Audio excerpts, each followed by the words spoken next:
नमस्कार दोस्तों, आप सभी को देवउठनी एकादशी की हार्दिक शुभकामनाएं। आइए जानते हैं तुलसी कौन थी। तुलसी पूर्व जन्म में एक कन्या थी जिसका नाम वृंदा था। राक्षस कुल में उनका जन्म हुआ था। बचपन से ही भगवान विष्णु की भक्त थी। बड़े ही प्रेम से भगवान की सेवा पूजा किया करती थी। जब वह बड़ी हुई तो उनका विवाह राक्षस कुल में दानव राज जलंधर से हो गया। जलंधर समुद्र से उत्पन्न हुआ था। वृंदा बड़ी ही पतिव्रता स्त्री थी, सदा अपने पति की सेवा किया करती थी। एक बार देवताओं और दानवों में युद्ध हुआ। जब जलंधर युद्ध पर जाने लगे तो वृंदा ने कहा, स्वामी आप युद्ध पर जा रहे हैं, आप जब तक युद्ध में रहोगे मैं पूजा में बैठकर आपकी जीत के लिए अनुष्ठान करूंगी, और जब तक आप वापस नहीं आ जाते मैं अपना संकल्प नहीं छोड़ूंगी। जलंधर तो युद्ध में चले गए और वृंदा व्रत का संकल्प लेकर पूजा में बैठ गई।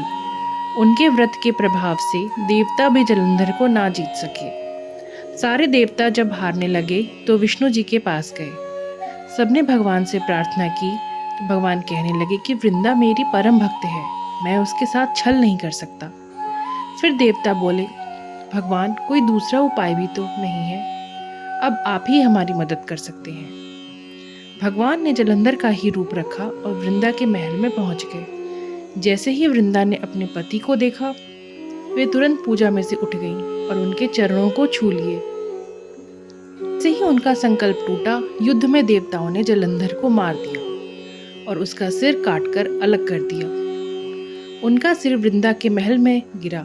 जब वृंदा ने देखा कि मेरे पति का सिर तो कटा पड़ा है, तो फिर ये जो मेरे सामने खड़े हैं ये कौन है? उन्होंने पूछा, आप कौन हैं जिसका स्पर्श मैंने किया? तब भगवान अपने रूप में आ गए, पर वे कुछ बोल ना सके।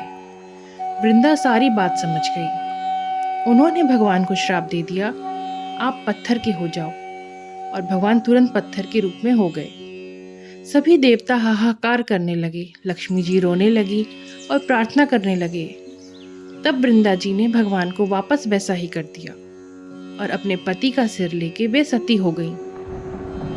उनकी राख से एक पौधा निकला। तब भगवान विष्णु जी ने कहा, आज से इनका नाम तुलसी है और मेरा एक रूप इस पत्थर के रूप में रहेगा, जिससे शालिग्राम के नाम से तुलसी जी के साथ ही पूजा जाएगा, और मैं बिना तुलसी जी के भोग स्वीकार नहीं करूंगा। तब से तुलसी जी की पूजा सभी करने लगे और तुलसी जी का विवाह शालिग्राम जी के साथ कार्तिक मास में किया जाता है। देवउठनी एकादशी के दिन इसे तुलसी विवाह के रूप में भी मनाया जाता है। तो दोस्तों, आपको तुलसी विवाह के पीछे की ये कहानी कैसी लगी? अगर आपको ये कहानी अच्छी लगी हो तो प्लीज़ वीडियो को लाइक दीजिएगा और चैनल को सब्सक्राइब कीजिएगा। राधे राधे।